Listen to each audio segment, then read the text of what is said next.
Welcome back to more words of wisdom with me, the Gobby Gaffin. And today in this tutorial, we're going to have a look at the very complex, or is it, the inverted wingback or inverted fullback. Before we get started, if you're new around here, if you could give me a subscribe, that would be brilliant. It's a fairly new channel and we are growing very slowly. If this has been of any use to you at all, please give me a like. Please comment down below because it really helps the algorithms. Okay, let's get stuck into what is an inverted wingback and an inverted fullback. Okay, so once again I'm using Manchester City as an example. Obviously it could be any team. Let's just take this right hand side here and don't take any notice of players or positionings or whatever. I'm just going to explain to you. So Gvardiol playing on the right hand side. If he was an inverted wing back on defend, he basically would do this. He would come in here and he would hover around this area here. So he basically gives you an extra man in the midfield.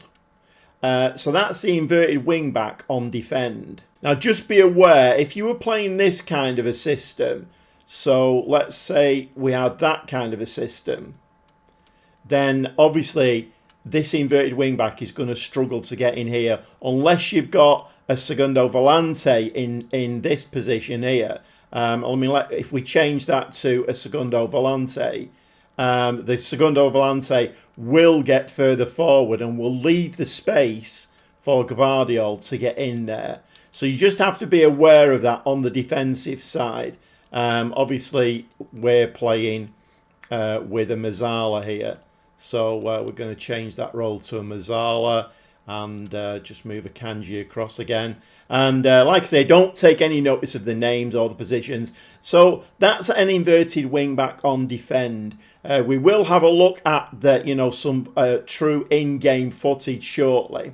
So if we make this an inverted wingback on attack, then basically he'll do the same thing. He'll come in here, creating an extra man in midfield, but he will get further forward. We'll have a look at the stats in a second to see what stats these positions need. But he'll do exactly the same thing as on defending, but he will get further forward. So he'll create when it's out of possession, I should say. He will create like an extra defensive midfield player, but as soon as possession's won back, he'll see him bombing forward and he'll create like another attacking midfield player. Very, very useful. Okay, so the inverted fullback. Now the inverted fullback can only operate in a defensive vein. So basically what happens with the inverted fullback is that you probably would play with a wingback on this side here, who was bombing forward. So you'd have a wingback bombing forward, two centre-backs, and what this fullback will do, an inverted fullback, let's just change his role to an inverted fullback. It makes it a little bit easier, doesn't it?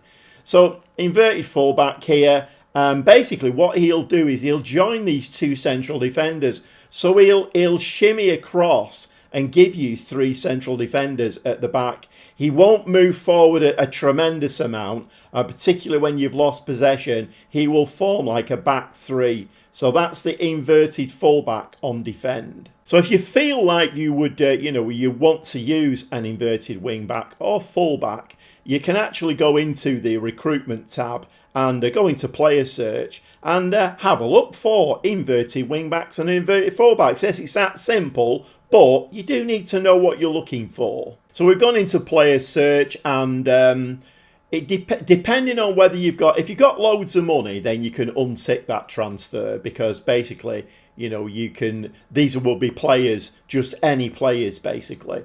And, the value will be what the value is. And you can go in and they'll probably want a lot more for that player because they're not actually on the transfer list. If you click the transfer button, then that will be players who are on the transfer list. And you're more than likely going to get, for instance, say Benjamin White, you are more than likely going to get him for nearer the 99 million. If he wasn't on the transfer list, you'd probably have to pay 120, 130 million. It doesn't always work like that, but most of the time it does. So if we just go into the edit search, and in here I've asked specifically for the wing back position on that right hand side. So I've run down the list a little bit here, and as you can see, the description is in this column: fullback, wingback, winger, inverted wingback. So that's what we're looking for. So it's Rafinha. I've just picked any player. It doesn't really matter. So if we go into this box here, do defensive roles, and then do inverted wingback, defend. And once again, we get these little coloured bars here. And these are the important positions. So green is essential, blue is preferred.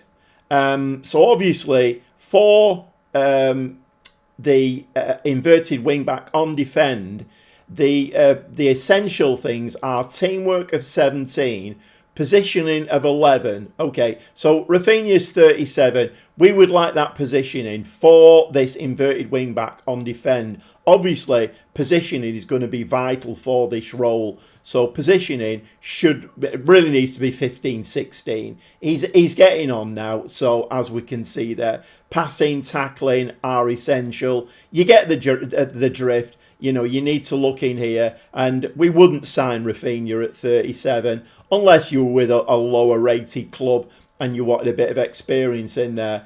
If we go back onto the into here again, inverted wing back, but this time go on attack, and this time you can see there that pace has been added in and acceleration has been bumped up from preferred to essential. So because the inverted wing back on attack gets further forward, he does need that pace.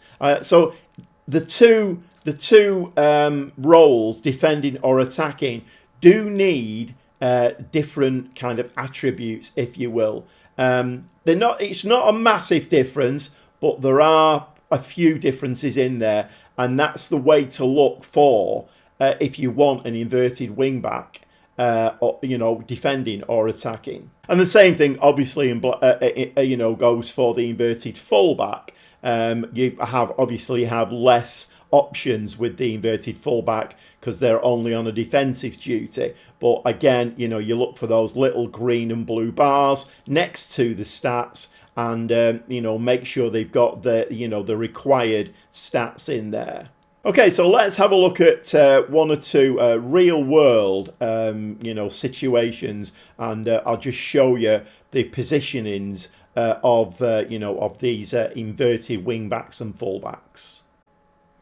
Okay, the inverted wingback on defend, and I have circled Gvardiol there. So just keep an eye on his position, and then basically what he's trying to do, you see Rodri there, he's trying to form that 2 with Rodri.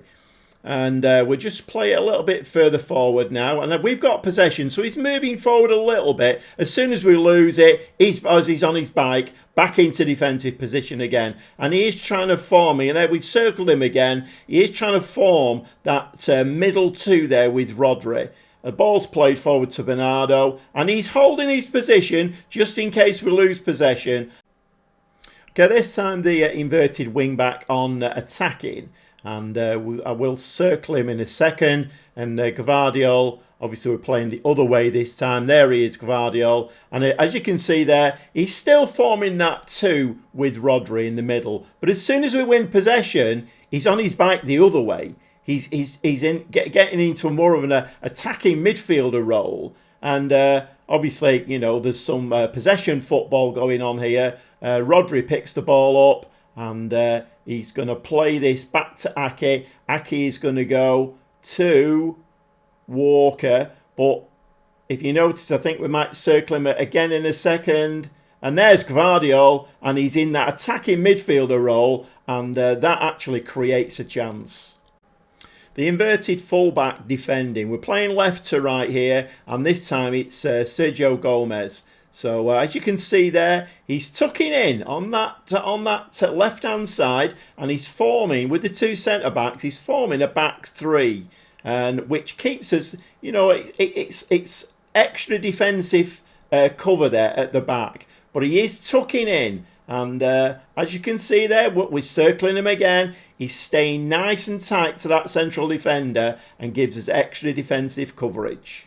Okay, so complicated little roles those. I hope the in-game footage helped to explain that. I hope I've done a good job of explaining it. But inverted wingbacks, invaluable, defending duties, and also in that attacking role where they can actually become an extra attacking midfielder. I mean, they do become an extra midfielder anyway, depending on whether they're defending or attacking. And of course the inverted fullback creates that extra central defender for you. So depending, you know, if you want to change your tactics within a game or change a tactic for playing a particular team, depending on how they're playing, then obviously you've got these extra little options in there, which is absolutely brilliant. Okay, I hope you've enjoyed today's episode tutorial on inverted wingbacks and fullbacks. And like I say, if you're new around here, if you could give me a subscribe. If you've enjoyed what you've seen,